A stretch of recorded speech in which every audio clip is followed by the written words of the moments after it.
امروز روز سومیه که چالش نقاشی خودرو رو برگزار کردیم و اینام تمام وسایلیه که برای نقاشی خودرو از ابتدا تا انتها به کار میره.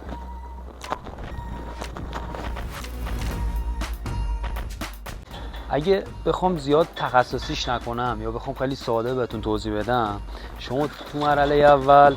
از سنباده استفاده میکنی، بعد میای یه بتونه سنگی میزنی، بعد دوباره میری سنباده میزنی، بعد از اون دوباره میای بتونه فوری استفاده میکنی، بعد دوباره مراحل سنباده زنیه،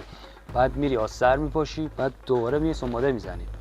بعد از اینکه سنباده رو زدی دیگه میره برای مراحل پایانی و نقاشی که از طریق پیسوله مخصوص پاشش رنگ استفاده میشه. و حالا این مابین یه سری وسایل دیگه هم هست مثل سنباده برقیه که سرعت سنباده رو بالاتر میبره، یه سری ابریه که از طریق اون ما کار سنباده کاری رو انجام میدیم، و آستر و رنگ و خشکون و تینره که حالا تینر و یه سری خشکون و اینا در حین اجرا براتون توضیحاتشون میذارم که کجا باید چقدر استفاده کنید، چه مقدار استفاده کنیم